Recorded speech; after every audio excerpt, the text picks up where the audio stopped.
Friends, మనం UPSC civil service examination prelims 2026లో Indian polity నుంచి ఒక క్వశ్చన్ అబ్జర్వ్ చేద్దాం.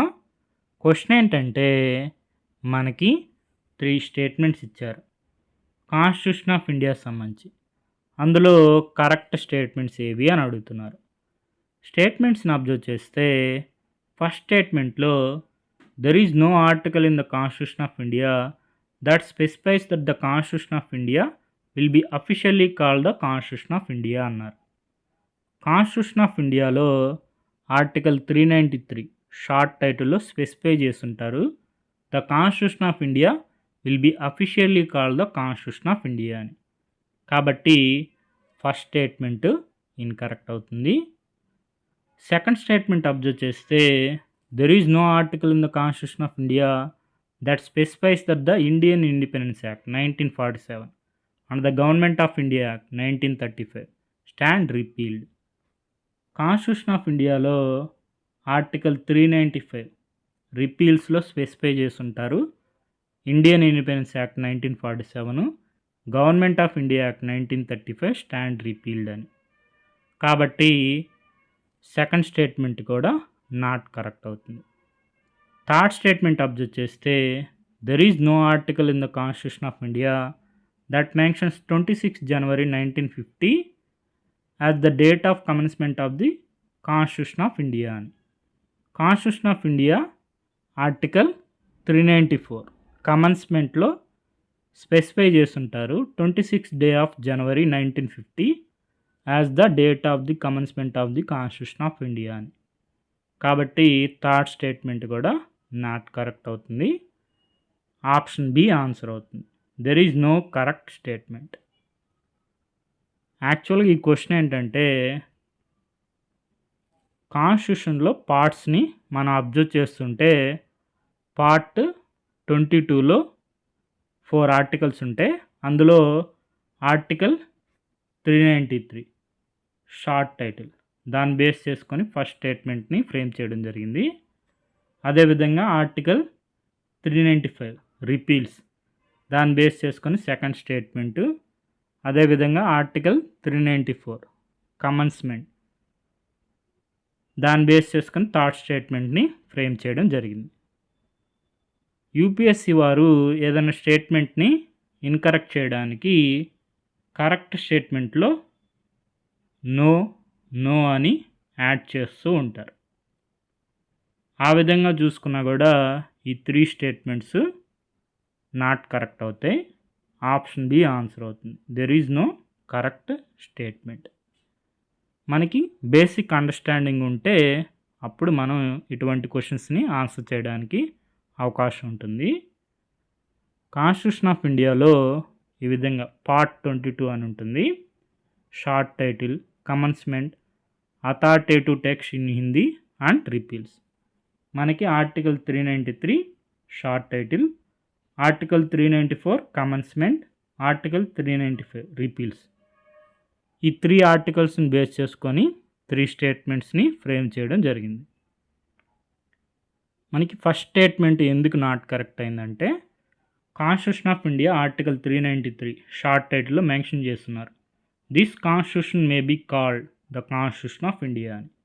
అందుకే ఫస్ట్ స్టేట్మెంట్ నాట్ కరెక్ట్ అయింది.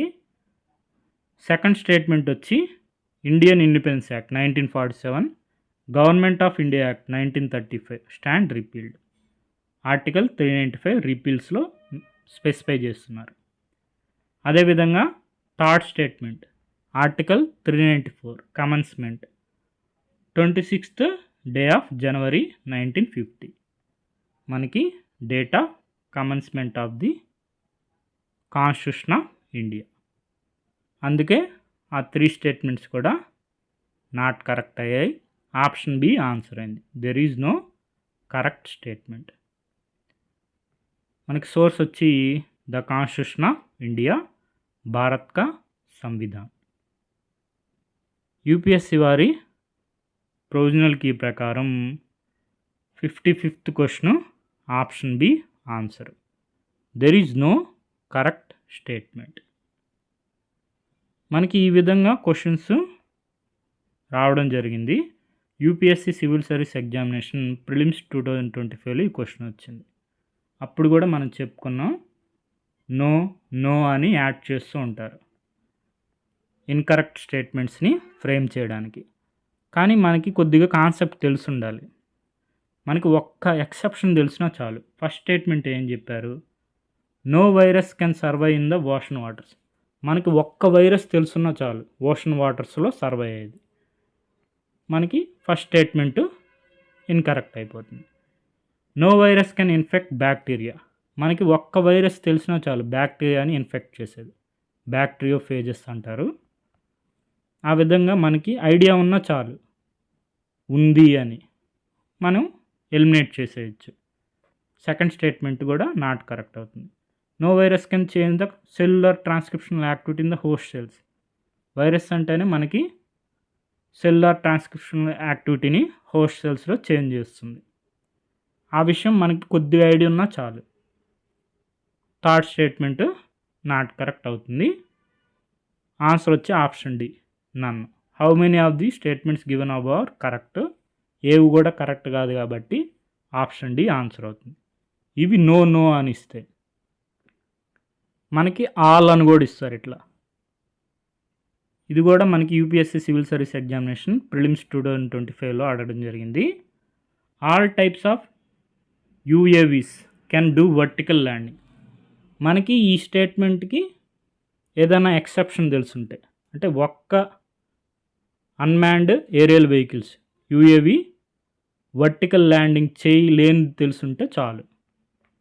ఫస్ట్ స్టేట్మెంట్ నాట్ కరెక్ట్ అవుతుంది. అదేవిధంగా సెకండ్ స్టేట్మెంటు, థర్డ్ స్టేట్మెంట్ కూడా ఆప్షన్ డి ఆన్సర్ అవుతుంది, నన్. ఇవి ఆల్ నో ఉంటాయి. సమ్ ఉంటే మనకి some species of turtles are herbivores. మనకు ఒక టర్టిల్ తెలిసినా చాలు హెర్బివర్ అయ్యండి, ఈ స్టేట్మెంట్ కరెక్ట్ అవుతుంది. Some species of fish are herbivores. ఒక ఫిష్ తెలిసినా చాలు హెర్బివర్ ఫిష్. వీటిని కరెక్ట్ చేయడం ఈజీ అనమాట, ఒక్కటి తెలిసినా కానీ. అప్పుడు మనకి ఆప్షన్ డి ఆన్సర్ అవుతుంది, 1 2 3 and 4.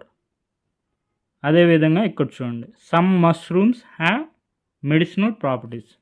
మనకి ఒక్క మష్రూమ్ తెలిసినా చాలు మెడిసినల్ ప్రాపర్టీస్ ఉండేవి, ఈ స్టేట్మెంట్ కరెక్ట్ అవుతుంది. Some mushrooms have psychoactive properties. ఒక మష్రూమ్ తెలిసినా చాలు మనకి సెకండ్ స్టేట్మెంట్ కరెక్ట్ అవుతుంది. మీరు అబ్జర్వ్ చేస్తుంటే ఆల్ అని ఉంటే మనకి ఒక్క ఎక్సెప్షన్ తెలిసినా చాలు, ఆ విధంగా లేనిది ఆ స్టేట్మెంట్ని నాట్ కరెక్ట్ అని మనం ప్రూవ్ చేయడానికి. నో అని ఉన్నా కూడా ఆ నో అనే దానికి కూడా ఒక ఎక్సెప్షన్ తెలిసినా చాలు దాన్ని నాట్ కరెక్ట్ అని చేయడానికి. సమ్ అని ఇచ్చినప్పుడు మనకి ఆ విధంగా చేసే ఒక్కటి తెలిసినా సమ్ అనేది కరెక్ట్ అవుతుంది. ఈ విధంగా ఆల్ సమ్ నో అని స్టేట్మెంట్స్ వస్తూ ఉంటాయి. యూపీఎస్సీ ఎగ్జామ్స్లో అబ్జర్వ్ చేస్తూ ఉండండి. కానీ మనకి కొద్దిగా బేసిక్ అండర్స్టాండింగ్ ఉండాలి. ఈ క్వశ్చన్ చూడండి, the people of India agitated against the arrival of Simon commission because there was no Indian member in the Simon commission. Simon కమిషనర్లో ఇండియన్ మెంబర్ లేరు, అందుకే అజిటేట్ చేశారు. ఇక్కడ నో అని ఉంది కదా, ఇది నాట్ కరెక్ట్ అనుకోకూడదు, ఇదే కరెక్ట్. మనకి కొద్దిగా ఫౌండేషన్ అనేది ఉండాలి, బేసిక్ అండర్స్టాండింగ్ ఉంటే ఇటువంటి క్వశ్చన్స్ని ఆన్సర్ చేయడానికి అవకాశం ఉంటుంది. ఇప్పుడు మన క్వశ్చన్ చూడండి, మనకి ఇక్కడ నో నో నో అని ఇచ్చారు. మనకి ఆర్టికల్ తెలుసుంటే చాలు. ఆర్టికల్ తెలియపోయినా కానీ ఈ విధంగా కాన్స్టిట్యూషన్ ఆఫ్ ఇండియా అని పిలుస్తారు అని చెప్పి మనకి ఆర్టికల్ ఉంది కాన్స్టిట్యూషన్లో అని ఒక ఐడియా ఉన్నా చాలు. ఆర్టికల్ నెంబర్ తెలియాల్సిన అవసరం లేదు, తెలిస్తే మరీ మంచిది. Article 393 short title. అదేవిధంగా ఆర్టికల్ 395 రిపీల్స్లో మెన్షన్ చేస్తున్నారు అని ఐడియా ఉన్నా చాలు. సెకండ్ స్టేట్మెంట్ నాట్ కరెక్ట్ అవుతుంది, ఫస్ట్ స్టేట్మెంట్ కూడా నాట్ కరెక్ట్. ఆర్టికల్ 394 కమెన్స్మెంట్, అందులో మెన్షన్ చేస్తున్నారు 26 January 1950 as the date of commencement of the constitution of India అని. అప్పుడు థర్డ్ స్టేట్మెంట్ కూడా నాట్ కరెక్ట్ అవుతుంది, ఆప్షన్ బి ఆన్సర్ అవుతుంది. There is no correct statement. Okay friends, thank you for watching.